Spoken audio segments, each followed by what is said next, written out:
तपाईँ हारिहाल्नुभयो भने कसरी अनुहार देखाउनुहुन्छ? यसरी नै पानी छ मेरो खराब मलाई दिए पुग्छ सारा परिवर्तन हुन्छ सभा। धेरै पार्टीहरूमा धाउनु भयो, पार्टीहरूले पत्याएनन्, टिकट दिएनन् अनि स्वतन्त्र उम्मेदवार बन्नुभयो भन्ने ठ्याक्कै यसलाई चाहिँ उल्टो बनाउनु त। धेरै पार्टीहरू तपाईँकोमा धाउनु भयो अनि तपाईँले मान्नु भएन अनि र पनि स्वतन्त्र उभिनु भएको छ भनेर एकचोटि फेरि भन्नु त कस्तो मिठो सुनिन्छ। कुनै ठाउँमा चाहिँ 70 अब 80 अबले चिन्नु हुँदैन थियो, तर केशव सावित्रीजीले सधैँ गाली गर्ने बालेन हो भनेर हेर्नु हुँदो रहेछ क्या। त्यो एज ग्रुपमा हामीलाई पुर्याइदिनु भएको छ, धेरै धेरै धन्यवाद। म जित्छु, म मेयर हुन्छु भनेर सोच्दै हुनुहुन्छ? जस्तै एउटा कलाकारले एडभोकेसी गर्छ भन्नुहुन्छ नि, उहाँले अघि भन्नुभयो नि कलाकारिताले मान्छेको सोचाइमा परिवर्तन ल्याउन सक्छ। म कलाकार हुँ। सबर करो, बोला धक्का मुक्की नहीं करने का, आराम से लेने का। हैन, उहाँले चाहिँ युवाहरू चाहिँ डर्टी पोलिटिक्समा आउनुपर्छ, युवाले नै यो फोहोर खेल मैदानमा आएर सफा गर्नुपर्छ। म युवा हुँ हैन भन्नुहुन्छ। म लिगेसीको आधारमा, म जातको आधारमा इन्जिनियर हुँ, म कन्स्ट्रक्सन गर्न सक्छु, म पढे लेखेको स्ट्रक्चरल इन्जिनियर हो भनेपछि उहाँहरू तीनटालाई एकै ठाउँमा राखेर कसैलाई मतदान गर्नु छ भने त म एक्लैलाई गर्दा भयो नि त। त्यही कुरा पानी छ मेरो खराब मलाई दिए पुग्छ सारा परिवर्तन हुन्छ सभा मेरा मेरो स्थानीय तहको सरकारको बारेमा सरकार कस्तो हुनुपर्छ भन्ने बारेमा गीत गाउनु। गीत भन्दा पनि मलाई काम गर्नु मन छ। रोटेट गर्न सकिन्छ। जस्तै उदाहरणको रूपमा 8 बजे पछाडि स्कुलहरू नखोल्नु भनेपछि स्कुल बस जति सबै 8 बजे थन्किन्छन् नि त। यो चिजहरूलाई चाहिँ व्यवस्थापन गाह्रो छ नि, बोले जस्तो कुरा कहाँ हुन्छ र? गाह्रो छैन, गाह्रो छ भनेर बसियो भने त चुप लाएर सुतेर बसे भइगयो त।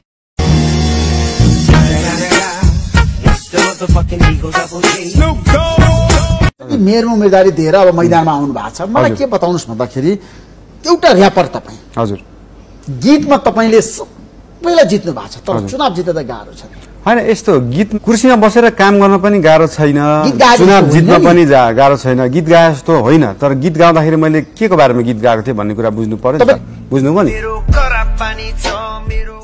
मान्छेहरूले के भनेका छन् भने बालन शाहको सामाजिक सञ्जालमा क्रेज बढी हो, विदेशमा बस्ने नागरिकहरूले प्रचार धेरै गरेको, भोट पाउने आधार कम छ भनेर भनेको छ नि, के भन्नुहुन्छ? किन अहिले यहाँ के देख्नुहुन्छ र? अहिले यहाँ के देख्नुहुन्छ? तपाईँलाई सोधेँ मैले, तपाईँलाई के लाग्छ?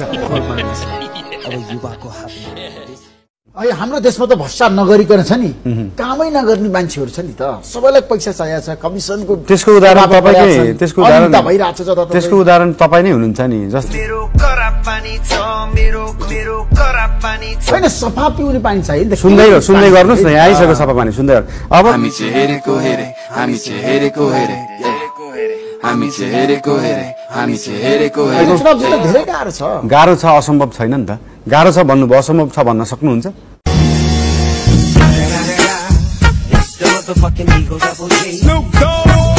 होइन, संसारमा असम्भव केही पनि छैन हजुर। तर नेपालमा छ नि, यो असम्भव भयो भने के गर्ने? यस्तो, जस्तै तपाईँलाई तपाईँकै उदाहरण दिन्छु। तपाईँले पत्रकारिता सुरु गर्दाखेरि यति गाह्रो भयो, तपाईँले जागिरमा जाँदाखेरि जस्तै त ल एउटा नेताको नाम दिन्छु, त्यसो घर गएर उसको इन्टरभ्यू लिएर आइज भनेर तपाईँ माधव कुमार नेपालको घर पुग्नुभयो। तपाईँ बिहान पुग्दाखेरि उहाँको टाइम छैन, फेरि फर्केर जानुहोस् भन्दा कुरेर बस्नुभयो। उहाँको टाइम छैन भनेर कुरेर बस्नुभयो। हुँदा राति 11 बजेसम्म कुरेर बस्दाखेरि बल्ल माधव कुमार नेपालजीले यो कस्तो बौला पत्रकार रहेछ, बिहानैदेखि कुरेर बसेको केही नखाइकन भनेर दिनुभयो नि त उहाँले तपाईँलाई। जस्तो तपाईँले म 90,000 कति भोट ल्याएर जित्छु भन्नुभएको छ, भोटै काउन्ट गरेर भन्नुभएको छ, त्यो अलिक गफ जस्तो सुनिन्छ। तपाईँले म लगभग 90,000 समथिङ भन्नुभयो भने यति 90,000 यति 100 यति भनिरहँदाखेरि तपाईँलाई माथि मान्छेले यत्रो आशा। तपाईँको झोलामा 10 वटा सुन्तला छ भने तपाईँले लगभग 10 वटा सुन्तला भन्नुहुन्छ कि 10 वटा नै भन्नुहुन्छ? लगभग 10 वटा सुन्तला भन्नुहुन्छ कि 10 वटा नै भन्नुहुन्छ? मेरो खराब पानी छ मेरो खराब मलाई दिए पुग्छ सारा परिवर्तन हुन्छ सबै। बलियो उम्मेदवार हो, आफूलाई बलियो नै ठान्छु म। तपाईँको पक्षमा चाहिँ कति प्रतिशत मत आउला? 90,835। 90,835 मत ल्याउने बालन शाहले? हजुर। त्यो क्याल्कुलेसन छ तपाईसँग, तथ्याङ्क छ? हजुर, इन्जिनियर हो नि। चुनाव चिन्ह लिएर हामी चुनाव उठ्दै सबै पार्टीले तपाईँलाई प्रस्ताव गरेका छ। सबै पार्टीको फर्स्ट अप्सन मै होला, त्यति भन्दै सक्यो अब कुरो। तपाईँले केपी शर्मा ओलीको किन आलोचना गर्नुभयो बताउनुहोस् त, जनता जान्न चाहन्छन्। मैले केपी शर्मा ओलीजीको घेरा त उहाँले बनाएको हो नि, होइन? त्यो धरहरा होइन त्यो धरहरा किन होइन पछाडि जुन भत्कियो जुन चाहिँ इटा सुर्खी माटोले बनेको संरचना थियो त्यो धरहरा हो तपाईको कंक्रिटको टावर त जसले पनि बनाउन सक्छ हाम्रो भन्दा राम्रो टावर अमेरिकामा चोकचोकमा छैन नि त